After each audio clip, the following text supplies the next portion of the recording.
Assalamualaikum warahmatullahi wabarakatuh. Jumpa lagi di Jagat Lelembut. Tentunya masih bersama saya Bobby yang akan menceritakan sebuah kisah misteri.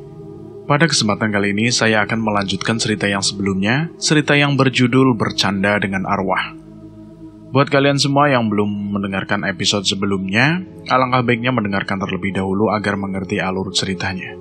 Dan bagaimana kabarnya teman-teman semua? Semoga di hari ini kalian dalam keadaan sehat selalu, panjang umur, bahagia selalu, dan sukses selalu. Oke, tidak usah lama-lama. Bagaimana kelanjutan kisah ini? Kita langsung saja menuju ke ceritanya.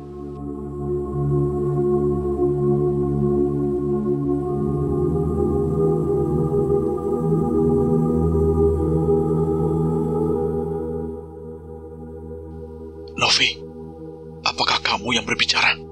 Tanyaku berbisik pada tanah yang retak. Iya, Bang. Air mata Abang telah menyentuh jiwa semasa hidupku. Karena air mata itu adalah bukti bahwa Abang mencintaiku. Apakah Abang sudah siap menerimaku kembali?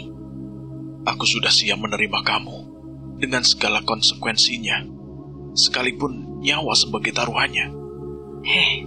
Tidak semudah itu, Bang. Tunggu sampai 100 hari kematianku. Jika aku tidak bisa menemui Abang, carilah aku di alam arwah. Mungkin kita butuh perjuangan yang tidak ringan. Apapun itu, aku akan siap untuk sebuah cinta. Sampai di situ, tidak ada lagi kata-kata yang terucap dari Novi. Dan aku melihat mata gadis itu sudah kembali terpejam. 100 hari peringatan kematian Novi akan diperingati nanti malam. Ini adalah saat-saat yang aku nantikan. Aku menghadiri peringatan tahlilan di rumah orang tua Novi. Tidak banyak yang hadir di sana.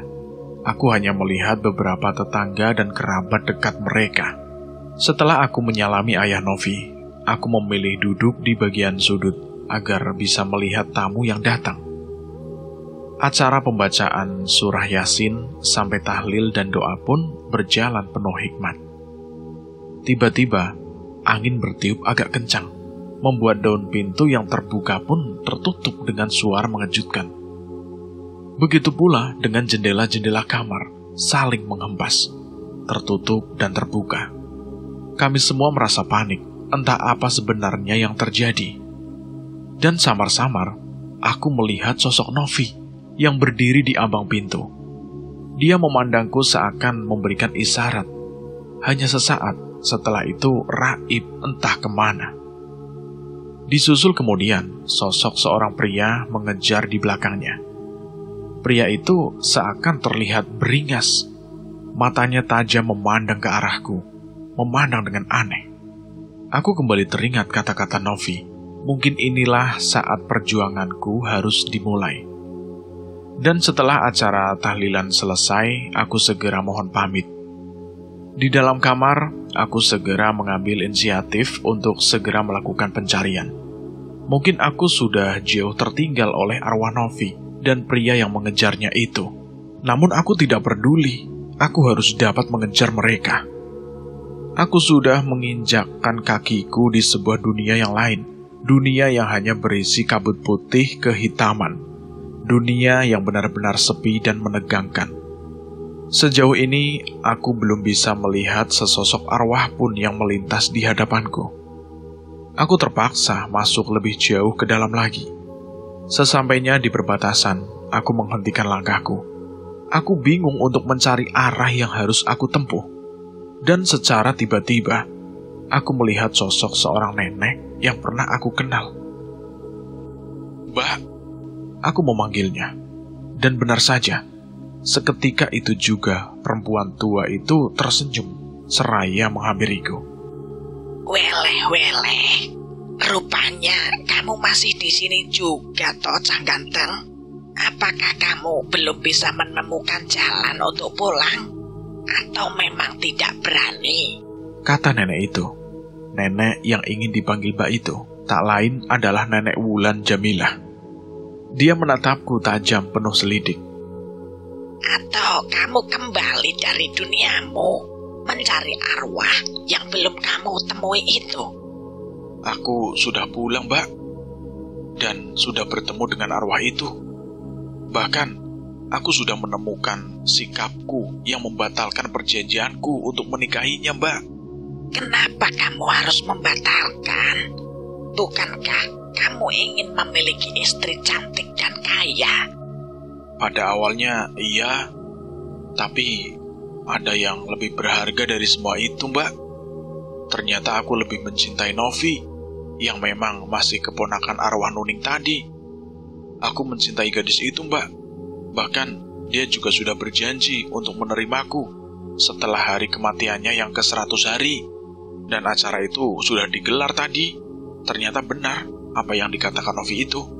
Bahkan aku masih perlu berjuang. Dan perjuangan itu aku mulai dari sekarang. Aku melihat Novi dikejar seorang lelaki. Sepertinya mereka lari ke alam ini. Lama-telamat aku mendengar suara teriakan minta tolong. Sejenak aku memastikan asal suara itu. Dan tiba-tiba tubuhku sudah dicekal sama Mbak Wulan yang membawaku melesat secepat kilat. Benar saja. Di hadapanku terlihat dengan jelas Novi tengah berada dalam bahaya. Novi tersandar pada sebuah batu besar. Tubuhnya dihimpit lelaki yang berperawakan cukup besar. Darahku mendidih seketika. Aku sudah tidak sabar untuk mengejar makhluk yang memang kurang ajar itu. Sudah jadi arwah saja masih mau jadi pemerkosa. Bagaimana semasa dia hidup? Mungkin dia memang bajingan. Belum sempat aku berteriak, Mbak Wulan sudah terlebih dahulu melesat. Tangan nenek tua itu mencengkeram leher baju lelaki tadi. Kemudian dengan keras dia melempar tubuhnya hingga terpental ke belakang dan menghantam batu cukup besar. Lelaki itu mengerang, menahan sakit di kepalanya yang rengkah, memperlihatkan isi kepalanya yang berhamburan. Aku merasa jijik melihat pemandangan itu. Perutku terasa mual. Ternyata kamu hanya makhluk rendahan yang hanya bisa menyakiti perempuan saja. Tapi ilmu kamu hanya seujung kuku. Percuma. Mbak Wulan menghampiri makhluk yang kini sudah tidak berdaya itu. Dia mengangkat tubuh lelaki itu dan melemparnya begitu jauh. Aku segera mendekati Novi yang nampak masih ketakutan. Novi langsung memelukku setelah tahu kalau aku yang berada di hadapannya. Terima kasih, Gio. Sudah 2 kali Abang menyelamatkan aku. Kalau tidak ada Abang, aku tidak tahu bagaimana nasibku. Ucap Novi yang terisak di dadaku. Jangan berterima kasih padaku. Berterima kasihlah pada beliau, kataku sambil menunjuk Mbak Wulan. Novi menghampiri nenek tua yang tengah melihat keharuan kami. Nenek, aku mengucapkan banyak terima kasih karena telah menyelamatkan aku dari lelaki biadab itu. Jangan berterima kasih padaku, Cahayu. Berterima kasihlah sama pemuda tampan itu. Dia bukan cuma tampan, tapi mempunyai nyali yang cukup besar. Dan semua itu terdorong atas dasar rasa cintanya padamu. Sehingga dia dapat menembus ruang dan waktu. Bahkan dia tidak memikirkan keselamatan dirinya sendiri. Demi cinta, dia rela berkorban apa saja, termasuk berkorban nyawanya. Mbak Wulan dengan penuh kasih membelai rambut Novi. Mbak, apakah ada saran lain? Bagaimanakah kami bisa bersatu dalam dunia yang tak terpisah? Aku ingin Novi kembali ke duniaku, hidup layak sebagaimana mestinya. Aku lihat, sepertinya Mbak Wulan itu seperti tengah berpikir. Hanya ada satu cara yang harus kalian tempuh. Caranya, kalian harus mau menjalani ritual untuk pensucian jiwa. Ritual ini hanya dapat dilakukan di atas puncak Gunung Bromo. Kalian tahu tempat itu, tempat angker. Penghuni di sana semua kejam-kejam. Puncak Bromo? Puncak Gunung Bromo maksudnya, Mbak? Iya, apakah kalian takut? Tanya Mbak Wulan, menatap kesungguhan di mata kami. Kini ganti Novi yang memandangiku. Sepertinya dia begitu berharap agar aku mengatakan siap. Seandainya abang merasa berat, sudahi saja semua ini. Aku tak mau abang bertindak gegabah yang mengakibatkan terjadi sesuatu. Biarkan saja cinta ini tetap tumbuh tanpa ada pengorbanan terlalu berat untuk abang. Ingatlah bang, abang adalah tulang punggung bagi keluarga. Jadi aku mohon agar abang berpikir lebih jernih lagi bang. Kata-kata Novi berusaha membujuk agar aku berpikir lagi.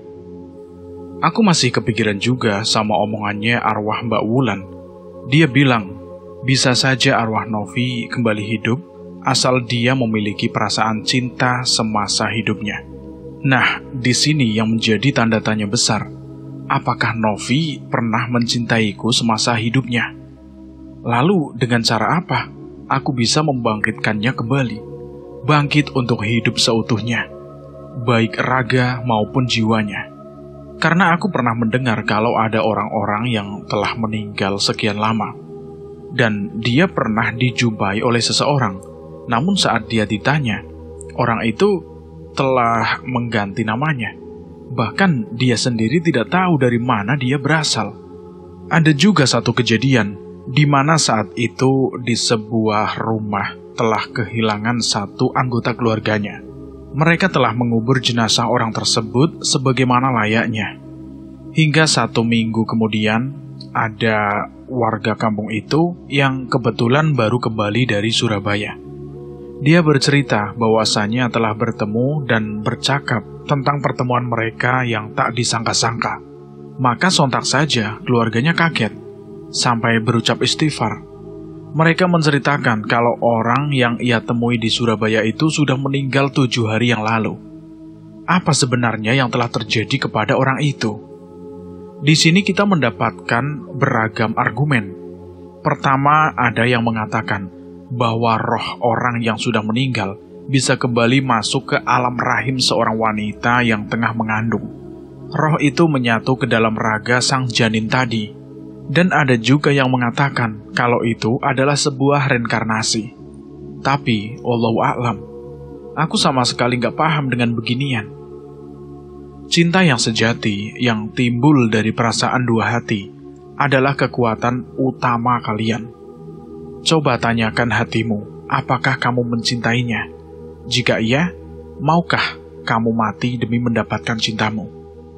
Arwah Mbak Wulan mengatakan itu untuk meyakinkan sekuat apa tekadku, sampai di mana perjuanganku. Aku mencoba flashback. Aku berani masuk ke alam arwah saat itu, saat aku ingin mencari arwah Nuning.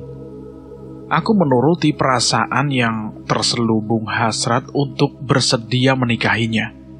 Itu bukan cinta, itu hanya satu tekad untuk mencari sesuatu yang aku sendiri belum bisa memastikan tujuanku yang sebenarnya.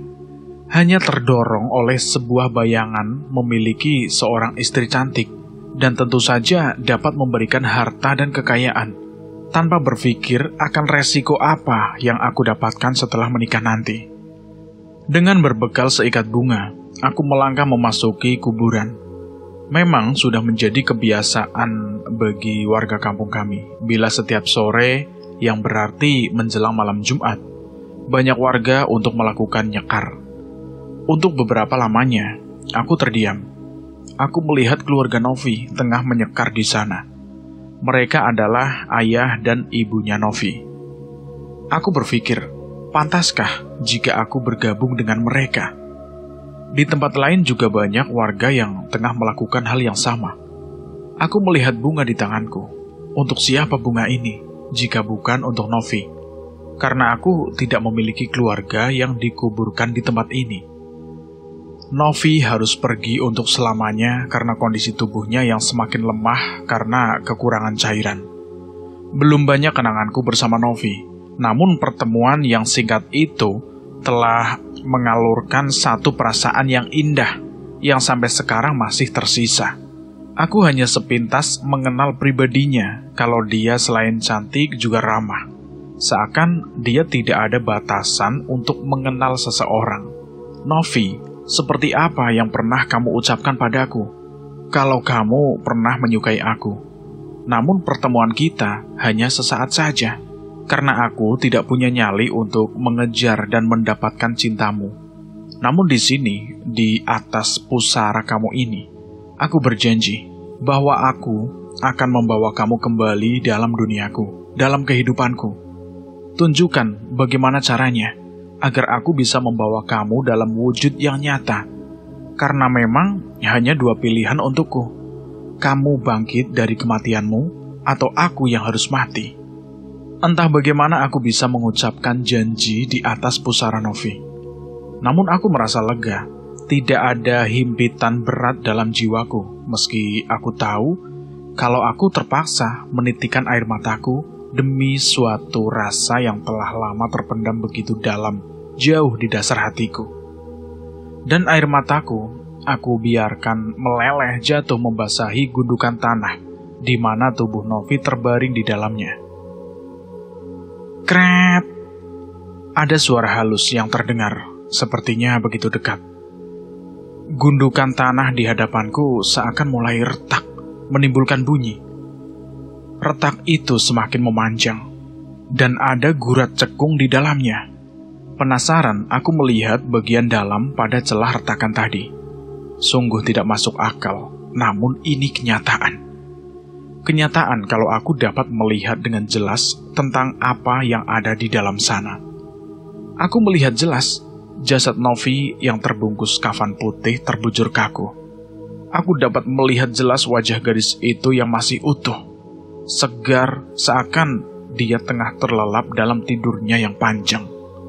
Beberapa kali aku mengucek-ucek mata, seakan tidak percaya melihat apa yang terjadi. Bibir Novi bergerak seperti tengah tersenyum, dan sepasang matanya kini mulai perlahan bergerak pula, sampai akhirnya dia benar-benar membuka matanya. Ada getaran pada makam Novi.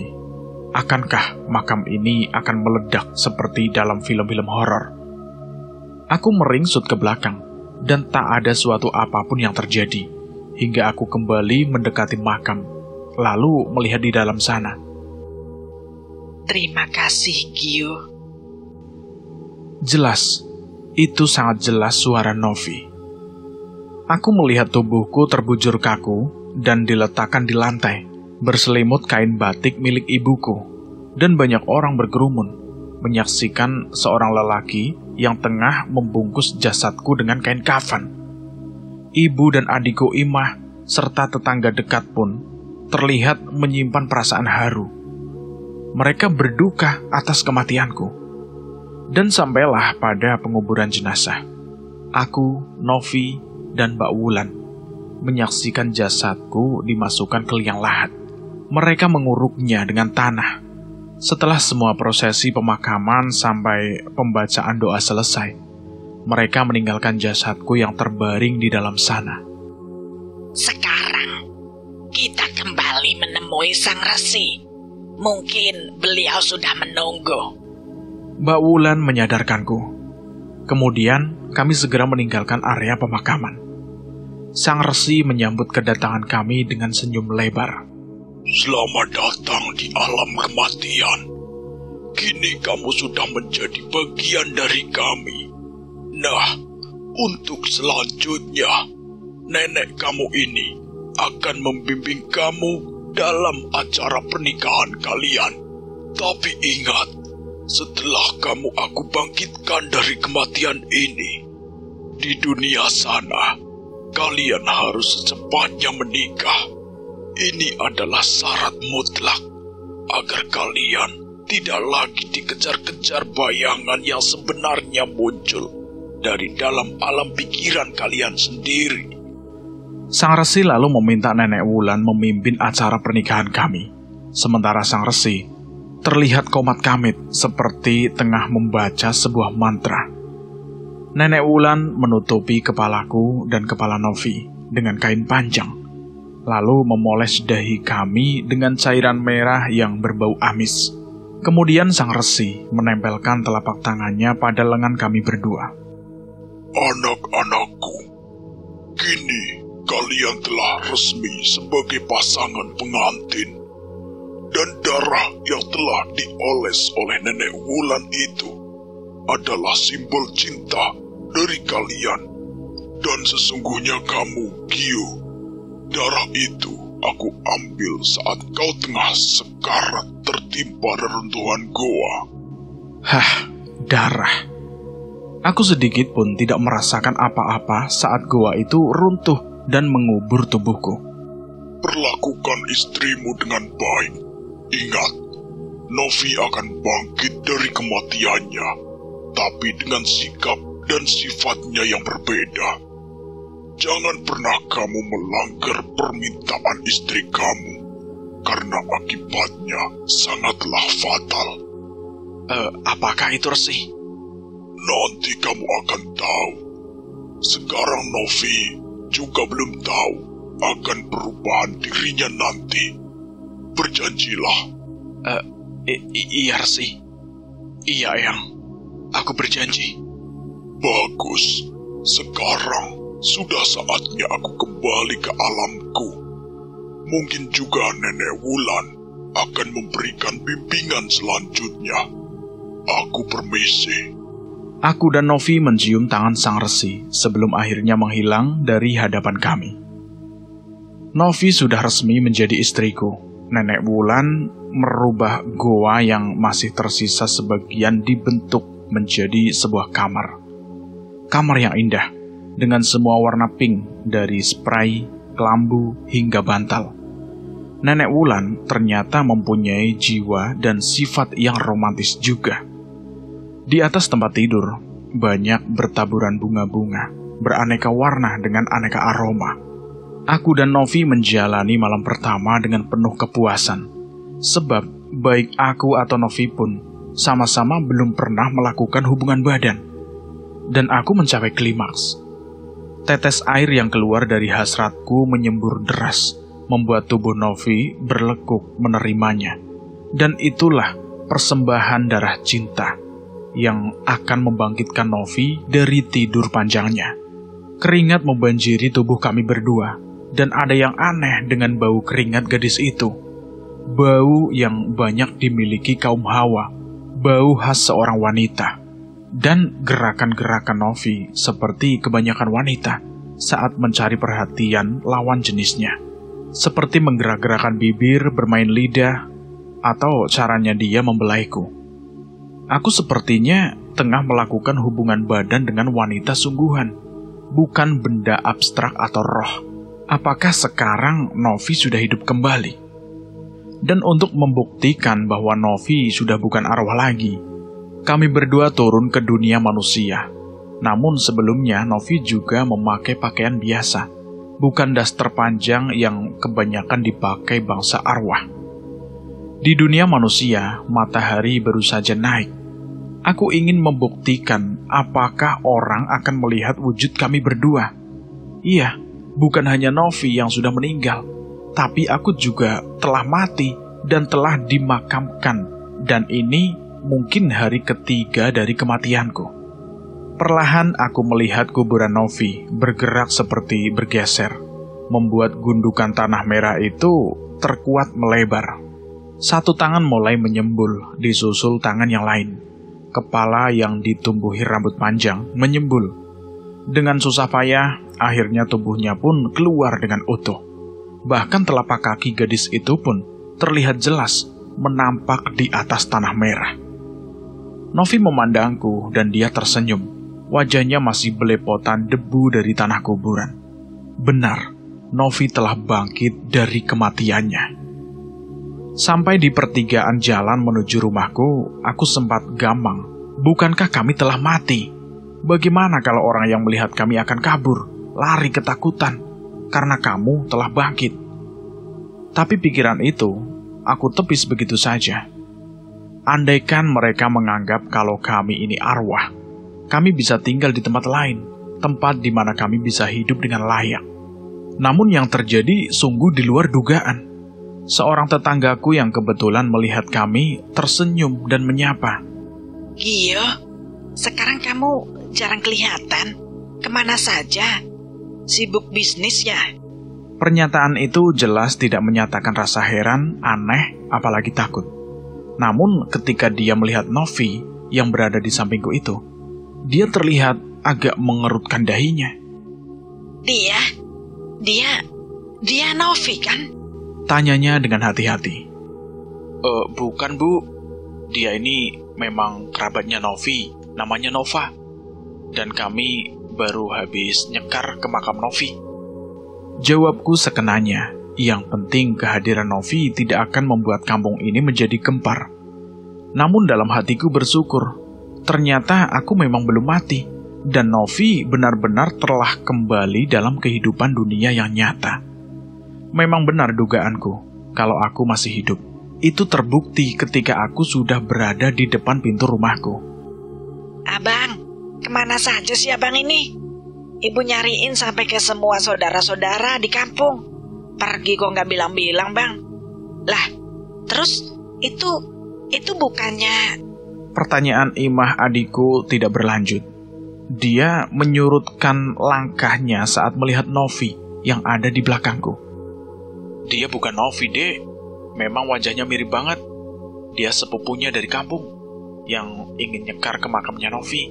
Nah, kebetulan abang bertemu dengannya dan ajak dia mampir lah. Abang pergi nggak jauh kok, cuma ke Bekasi, ketemu sama orang yang mau menerima abang bekerja. Oh ya, ibu di mana, Dek? Mendengar kalau gadis yang bersamaku itu bukan Novi, Imah pun mendekat dan menjabat tangannya. Saya Imah, Kak. Kata adikku mengenalkan namanya. Saya Nova, Dek. Balas Novi tanpa canggung menerima jabatan tangan adikku. Ibu ada di dalam, ayo masuk. Dan kami pun mengikuti langkah Imah. Imah membawa 2 gelas air putih diikuti ibu yang langsung memelukku. Namun dia seperti melihat sesuatu saat pandangannya menuju ke arah Novi. Namun aku dengan cepat mengenalkannya pada ibu bahwa dia adalah keluarga dari Novi dari kampung. Rasa haus yang hampir mencekik leherku pun hilang saat segelas air aku minum habis tanpa tersisa. Tapi ada yang aneh pada sikap Novi. Dia hanya memandangi air di dalam gelas itu tanpa menyentuh, apalagi meminumnya. Padahal jelas-jelas kalau dia juga merasa haus. Setelah ketegangan di antara kami berdua, akhirnya aku menceritakan semua perjalanan hidupku yang penuh tantangan dan beresiko. Bahkan aku juga melihat diriku yang telah mati dan dikuburkan. Jadi, kamu benar-benar Novi. Kamu bisa hidup kembali karena rasa cinta yang begitu dalam. Tapi ini belum bisa diterima akal sehat.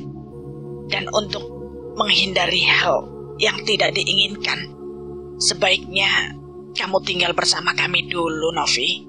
Sementara ibu dan Gio akan menemui keluarga kamu, membujuk mereka agar bisa menerima kehadiran kamu kembali. Kata ibuku setelah tahu duduk persoalannya. Iya, Bu. Aku hanya menurut saja. Sehabis maghrib, ibu dan aku menemui keluarga Novi. Tujuannya hanya satu, yakni mengabarkan tentang Novi yang telah bangkit dari kematiannya. Dan sekarang ada di rumah kami. Pak Rangga, ayah Novi, baru saja pulang dari masjid setelah sholat maghrib. Dia menyambut kami dengan raut wajahnya seperti menyimpan tanda tanya. Pasalnya kami memang belum pernah berkunjung ke rumah ini, kecuali siang hari. Itu pun hanya urusan cucian ibu saja, selebihnya tidak pernah. Aku menyalami Pak Rangga yang sebenarnya sudah menjadi mertuaku. Tapi itu hanya berlaku di alam gaib sana. Silakan duduk, Ibu Rahma. Sepertinya ada yang serius nih. sampai sempat-sempatnya mengunjungi rumah kami. Sebentar, saya panggil istri saya dulu ya, biar kita lebih enak ngobrolnya. Atau hanya keperluan biasa saja soal cucian? Bukan, Pak. Tetapi ada sesuatu yang harus Bapak dan Ibu tahu. Jawabku pada Pak Rangga. Pak Rangga mengangguk, kemudian masuk. Tak lama kemudian, keluar bersama istrinya yang membawa nampan berisi 2 gelas kopi dan air putih. Ada tamu rupanya. Tumben nih, Ibu Rahma main ke rumah. Tapi kok pakai diantar segala toh? Seloroh Ibu Yanti membuat suasana tak semakin tegang. Sebenarnya yang punya kepentingan ini anak saya, Bu. Tapi dia tuh takut keluarga di sini tidak dapat menerimanya. Ibuku yang menimpalinya. Kalau begitu, katakan saja. Mudah-mudahan kami berdua bisa membantu masalah kalian. Pak Rangga sepertinya tidak sabar. Begini, Pak. Ini sebenarnya tentang Novi. Aku berkata, mengawali inti cerita yang ingin aku paparkan. Oh, Novi? Hampir bersamaan, kedua orang tua itu mengulang nama yang aku sebut itu. Ada apa dengan dia? Apakah anak kami sudah menjadi hantu? Atau arwah yang bergentayangan? Tolong, kamu jangan menyebar fitnah. Anakku sudah cukup menderita saat dia masih hidup dan menanggung penderitaan. Dan sekarang, jangan buat dia tidak tenang di alam kuburnya. Karena kalian akan menyebar berita bohong. Pak Rangga menunjuk wajahku, seakan dia sudah naik darah. Begini, Pak. Aku bukan mau menyebar berita bohong.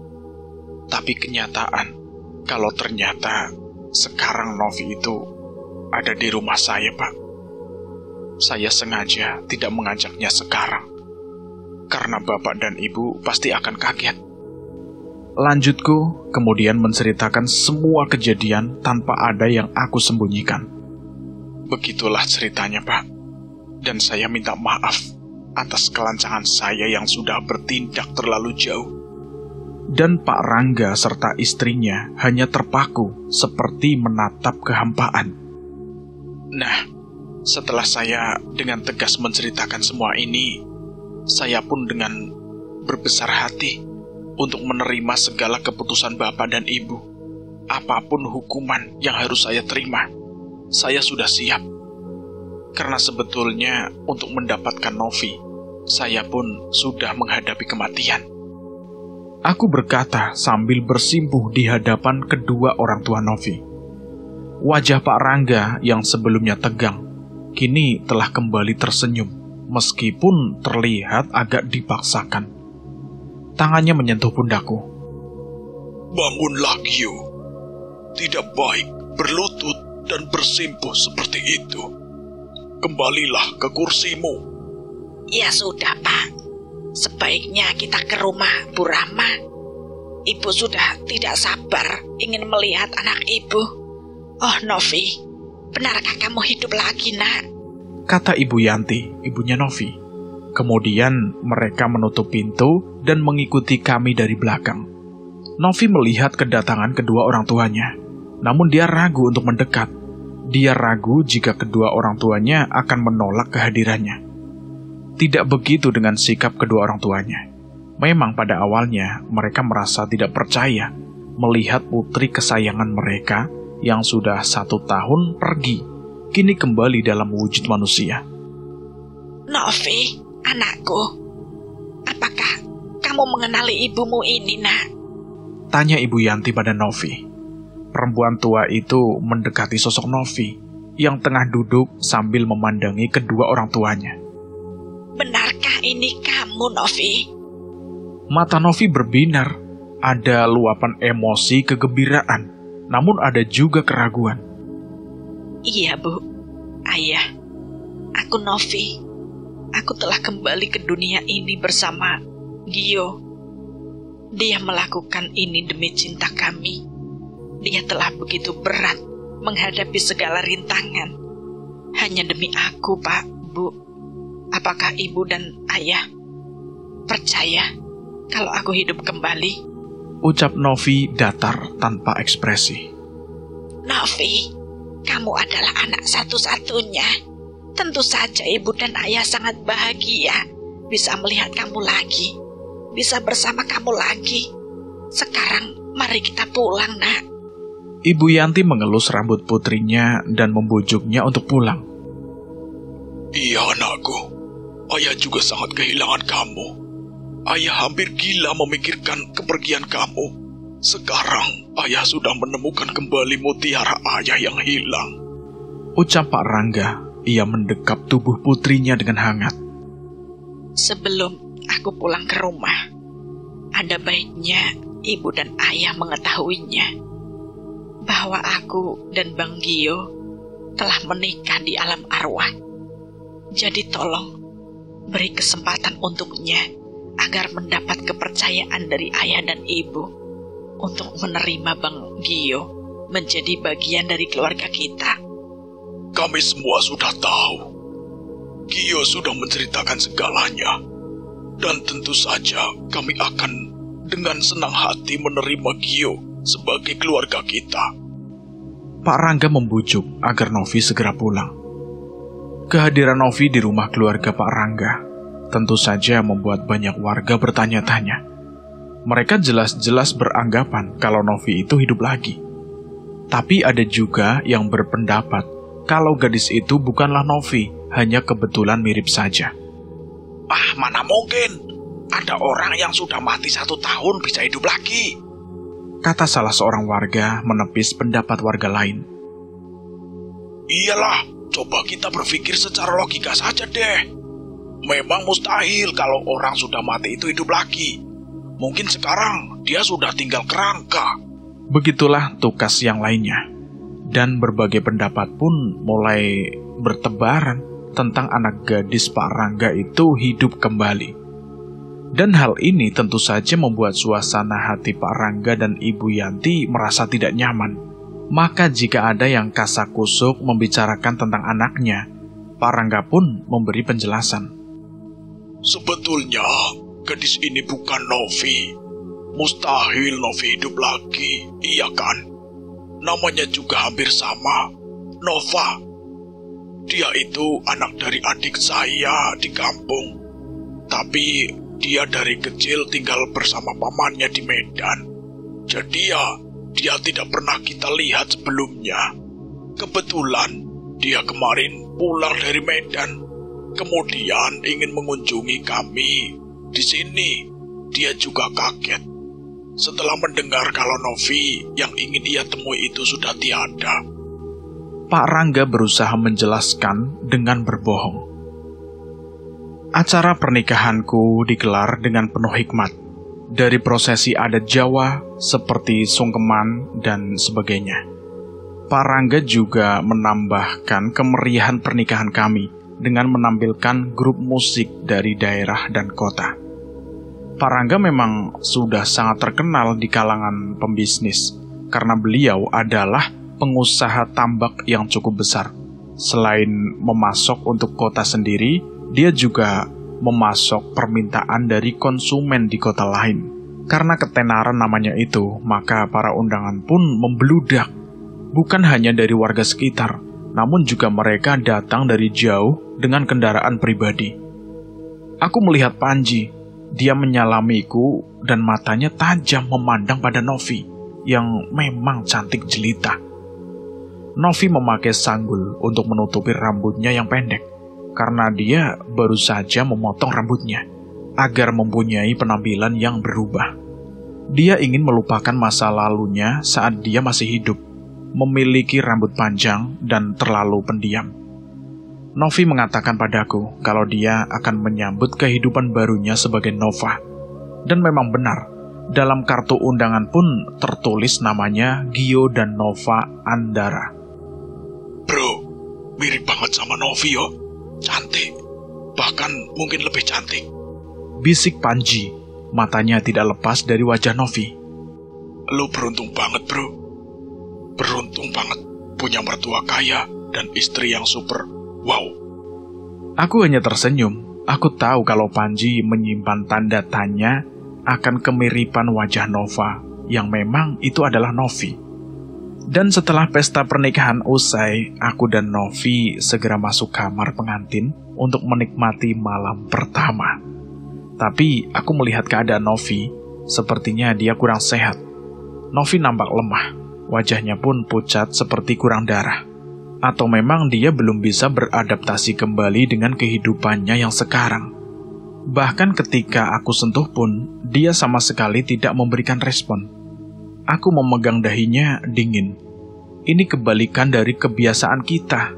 Iya, biasanya jika kita demam atau kurang sehat, tentu dahi kita akan terasa hangat, bahkan panas. Novi, kamu kenapa? Apa kamu belum makan? Aku belum bisa makan seperti yang abang dan keluargaku makan. Sejak kemarin, aku lapar dan haus, tapi aku bingung mau mengatakannya. Katakan, jangan siksa dirimu. Aku tidak mau kamu sakit.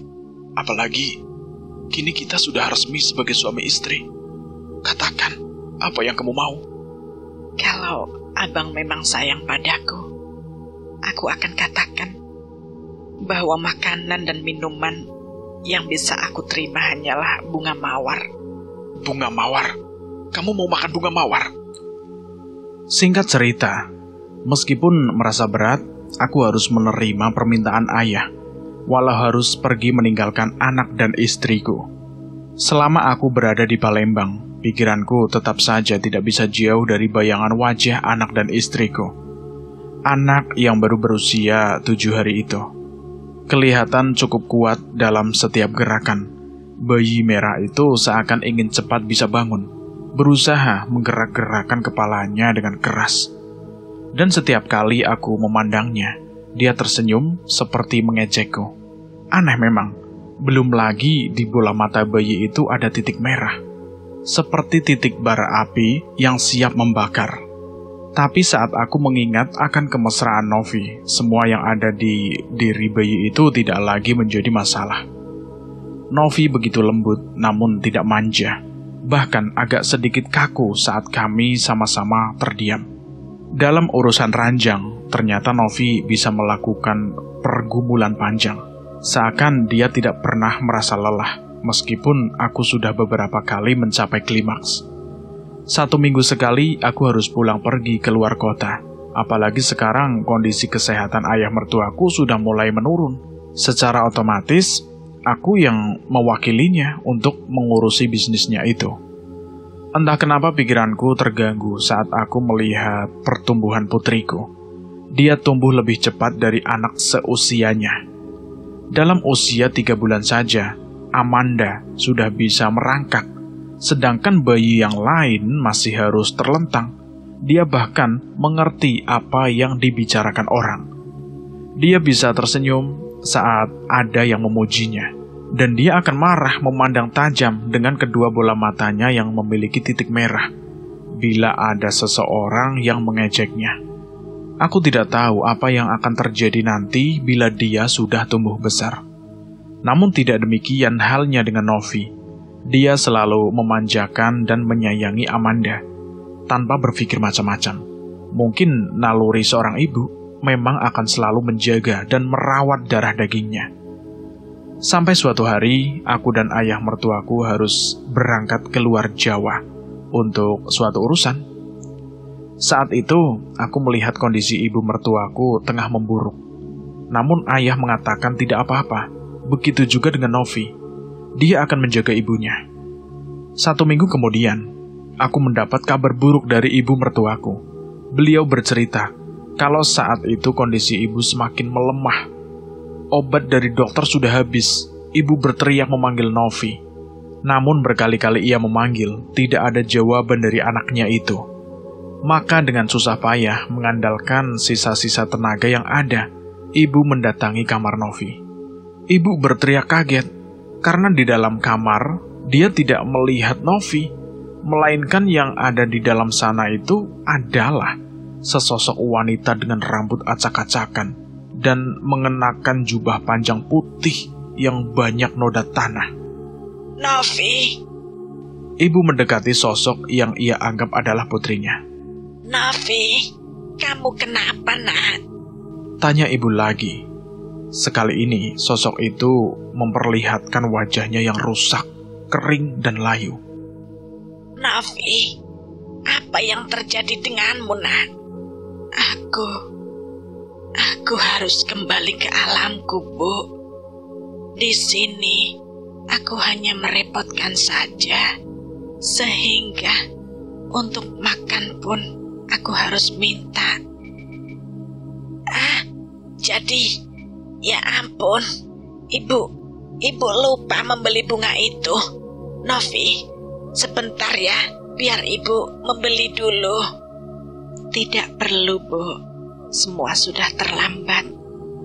Aku memang ditakdirkan sudah mati dan sudah seharusnya berada di alamku. Hanya satu pesanku, jaga dan rawat Amanda.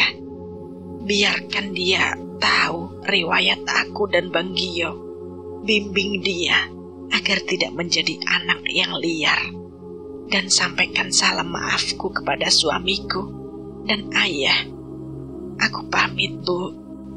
Setelah berkata begitu, tubuh Novi perlahan-lahan mulai memudar, sampai akhirnya tidak membekas sama sekali. Novi kembali ke alam arwah, di mana aku dengannya pernah menikmati suka dan duka dalam perjuangan sebuah cinta.